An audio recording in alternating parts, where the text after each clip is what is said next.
تو وہ 1.5 گھنٹے کا بیان میں نے بڑے غور فکر سے سنا. اس میں میں نے ایک چیز یہ دیکھی کہ بیان کے دوران انہوں نے حضرت عیسیٰ علیہ السلام کا ذکر کیا, حضرت مریم علیہ السلام کا بھی ذکر کیا. اس میں نے ایک خاص بات, جو نئی بات سنی تھی, وہ یہ تھی کہ انہوں نے حضرت عیسیٰ علیہ السلام کر کے پکارا, حضرت مریم علیہ السلام کر کے پکارا. تو میں نے وہ جو بیان سنا, اس دن میرے دل میں جتنے مسلمانوں کے اشکال تھے وہ سارے کے سارے دور ہوئے.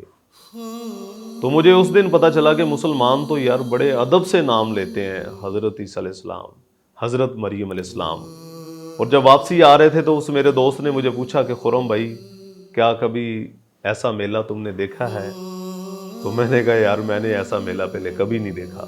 تو اجتماع سے آنے کے 2 مہینے کے بعد میں نے بھائی سے بات کی کہ آپ نماز کے لیے جاتے ہیں تو کیا میں بھی جا سکتا ہوں مسجد میں؟ انہوں نے کہا بالکل آپ جا سکتے ہو میرے ساتھ. تو اس طرح پہلی دفعہ ظہر کی نماز کے لیے میں اس کے ساتھ گیا. تو وہ جو 4 فرض میں نے ادا کیے, تو میں نے 20-22 سال کے بعد پہلی دفعہ اللہ پاک جل شانہ کی ذات عالی کو سجدہ کیا. یہ میری پیشانی پہلی دفعہ اللہ سبحانہ تعالیٰ کے سامنے جھکی, اور جب میں سجدے میں تھا تو میرے جسم کے ایسے بال کھڑے ہو گئے, اور وہ سجدے کی جو حالت تھی میری, وہ میں نے ایسی فیل کی کہ اس کی ٹھنڈک میں نے اندر تک محسوس کی. تو خیر وہ 4 فرض پڑھنے کے بعد مجھے اتنا سکون ملا کہ وہ بھائی جو میرے ساتھ تھے وہ بقایا نماز پڑھنے لگ گئے.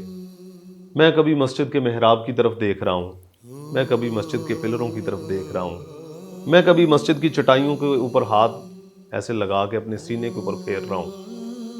یعنی کہ مسجد کی نورانیت بڑی زبردست میں محسوس کر رہا تھا. اس طرح پھر کرتے کرتے تقریباً میں 1 سال نمازیں تقریباً میں چوری چھپے پڑھتا رہا. تو پھر میں نے سوچا کہ یار اسلام میں اور عیسائیت میں فرق کیا ہے. تو میں نے دیکھا مسلمانوں کی جتنی مسجدیں ہیں سب کا رخ ایک ہے, قبلہ رخ. عیسائیت میں نے دیکھا چرچ کا کوئی رخ نہیں ہے, چرچ میں داخل ہونے کی کوئی دعا نہیں ہے. تو اس طرح جو اللہ پاک جل شانہ نے ہمیں قرآن دیا ہے, اپنا کلام دیا ہے, یعنی کہ وہ ایک مسجد سے اٹھا لو, دوسری مسجد سے اٹھا لو, ایک ملک سے اٹھا لو, دوسرے ملک سے اٹھا لو, تو اس طرح اس کی زیر زبر کی بھی کوئی غلطی نہیں ہے. تو بائبل جو بھی ان کے پاس موجودہ بائبل ہے, یعنی کہ وہ بالکل چینج ہو چکی ہے. ایک گھر سے اٹھا لو, دوسرے گھر سے اٹھا لو, ایک چرچ سے اٹھا لو, دوسرے چرچ سے اٹھا لو, تو یعنی کہ وہ الگ الگ بائبلیں ہیں. تو اس طرح الحمدللہ میں نے جب عیسائیت کو اور اسلام میں فرق دیکھا تو مجھے زمین و آسمانوں کا فرق محسوس ہوا. تو اللہ تعالیٰ سے میں نے دعا بھی کی کہ یا اللہ اگر اسلام حق ہے تو اسلام کی حقیقت مجھے نصیب فرما, اگر مسیحیت حق ہے تو مجھے مسیحیت پہ جما دے.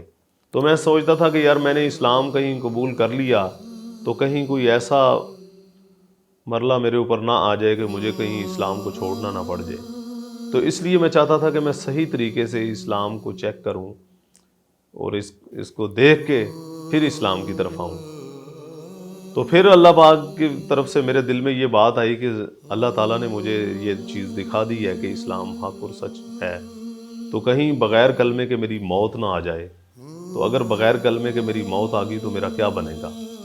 تو پھر یہ میں نے فیصلہ کیا کہ میں نے اسلام قبول کرنا ہے. تو میں نے اس بھائی سے بات کی کہ میں اسلام قبول کرنا چاہتا ہوں. وہ بہت خوش ہوا. تو اس طرح الحمدللہ ہم وہاں مسلمانوں کے اجتماع پہ گئے. تو میں نے بیان سنا, بیان کے بعد عشاء کی نماز کے بعد پھر ہم نے ایک مولانا صاحب آئے, تو اللہ کی رحمت سے پھر مولانا صاحب نے کلمے کے الفاظ دہرائے, تو میں نے کلمے کے الفاظ پڑھے. تو یقین کریں جب میں نے کلمہ پڑھا تو مجھے ایسے محسوس ہوا جیسے دل کا کوئی خانہ خالی ہے اور کلمہ پڑھتی وہ خانہ پر ہو گیا, جیسے پتہ نہیں کوئی کتنی جاندار کتنی قوت دار چیز میرے اندر داخل ہو گئی ہے. تو میں جب تبلیغی جماعت کے ساتھ 4 مہینے کے لیے نکلا ہوں, تو 4 مہینے جب میں لگا کے واپس آیا ہوں تو پھر میرے گھر والوں کو پتہ چل گیا میری داڑھی میرے لباس سے کہ اس نے اسلام قبول کر لیا. تو پھر مجھے گھر والوں نے بٹھایا اور مسلمانوں کی کمیاں بتائی. تو میں دل ہی دل میں اللہ سے دعا کرتا رہا کہ یا اللہ ان کو پتہ نہیں ہے کہ صحیح راستہ کیا ہے. میرے مولا جیسے تو نے مجھے حقیقت اسلام کی نصیب کی, ایسے میرے گھر والوں کو, میرے نانکوں کو، میرے دادکوں کو بھی یہ چیز نصیب فرما۔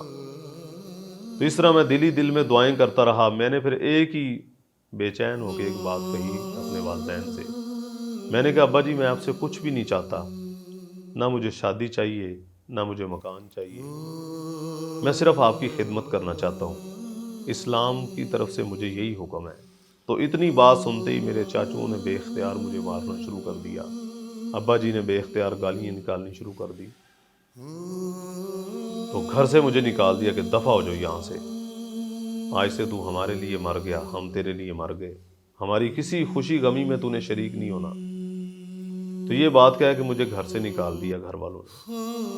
ہمارے محلے میں جو قریبی مسجد تھی میں وہاں چلا گیا، میں 2-2.5 گھنٹے جا کے مسجد میں بہت رویا، اللہ سے دعائیں کی کہ یا اللہ میرے گھر والوں کو پتہ نہیں ہے صحیح کیا ہے، تو جیسے مجھے اندھیروں سے مولا تو نے نکالا، ایسے میرے گھر والوں کو ہی نکال دے۔